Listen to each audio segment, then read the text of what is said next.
All right, this is not going to be a super fun video. It just felt relevant. Thought it was maybe worthwhile to touch on it just really quickly, short and sweet. Did a video a little while ago about this girl, Bethany Bachie. She blew up on TikTok because she came out with a spicy take that being attractive makes your life way harder than being, mid or being ugly.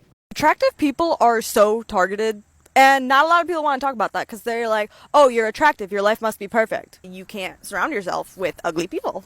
I just wish I was like you. I just wish I could do this. You don't get it. My problems are so much bigger. When in reality, funny part is, most time I've realized the ugly people who are complaining about their problems to me, and listen, I know people have a lot bigger problems than I do, but my problems are usually bigger than the ugly person's, and I'm like, you have no idea.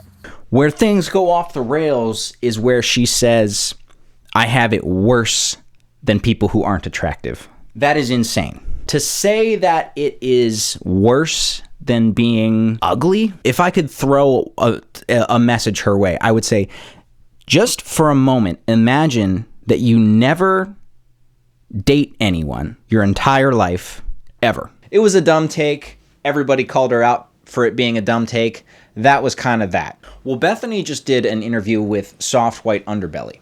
Very interesting plot twist. I'm not going to cover everything that went on in that video. It's about 40 minutes long. I will link it in the description. What I will say about it is it makes everything make a lot of sense. Bethany has had a much harder life than most people. So when she came out with a TikTok that said, I'm hot, and because I'm hot, I've had a way harder life than the rest of you, everybody got mad, rightfully so, I will say, because that's just not something you can say. That's factually untrue. You've never experienced what it's like to be like on the actual opposite end of the spectrum, like actually legitimately unattractive and unappealing to most people. Another thing that she heavily implied in her original TikTok was that if you're not super attractive, you have no fear of being sexually assaulted or raped. I am paranoid as fuck. Every single time I go out for a walk, I am constantly looking over my shoulder 24/7. I have been followed so many times. People have attempted to kidnap me. I've been SA'd so much. Like, listen, I'm just saying, if you're freaking 400 pounds and you're ugly as fuck, you don't have that struggle. You don't have that worry. That is incredibly untrue and potentially very damaging thing to just be throwing out into the world. However, when Bethany came out with a TikTok saying, my life is so much harder than the rest of you because I'm hot, and everyone clowned on her for it, I can 100% understand why she wouldn't be able to take it well when people did that. Because the reality is that her life has been much harder than most people's.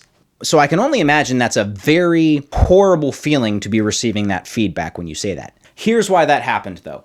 Bethany has not had a harder life than most people because she is conventionally attractive. She's had a harder life because her parents are horrible, awful, evil people. At least per the account that she gives in the Soft White Underbelly interview. That being said, I feel like I very much understand why she has that lens on her view of the world, given her account of how much her father drove into her that a woman's value is only in her looks. It feels like that is a lens that she knows is distorted, but she is still in the process of removing, expunging that mindset. I think this is very much a person who is still trying to figure out how the world works, which is especially difficult for her because her baseline is so wildly off from the average person's because of her upbringing. And there's all this added pressure now because 18-year-olds didn't used to have the platform to verbally process all of these things in front of millions of people, or at least hundreds of thousands of people. I deleted my Facebook that I had when I was like 18, 19, because I said some crazy fucking shit on there. Nobody saw that shit except for like a couple high school friends and their fucking parents and some folks from my church. That was it. In this interview, she briefly brings up the TikTok situation. She makes some sort of comment about being harassed on TikTok and getting off there for a little bit, but ultimately not really caring or something to that nature. At the end of the day, I think this person does need to understand that if you throw out very, very strongly worded, not nuanced takes on TikTok, comparing your trauma to other people's trauma, people are going to react explosively to that. And ultimately, when you worded that in that way, that's what you wanted them to do. You wanted it to explode so that more people would see it. I'm hoping that we're approaching a point where there's some common understanding that even if someone has a bad take, even if someone does something stupid, and we all laugh at it, we all criticize it, just because you are receiving that doesn't mean that we all think the worst of you, or doesn't mean that we all see no value in you. The internet is kind of like an ocean with tsunamis going on constantly. And if you happen to be the person that gets all of those waves accumulating in your direction at the same time, you're just going to get flooded with a ton of attention, and that's going to destroy your self-esteem. Anyway, those have kind of been my general thoughts after seeing that video. Very, very heartbreaking. Not a pleasant watch at all. But I'm hoping this person the best. Yeah, I think that's about it. Humans are human.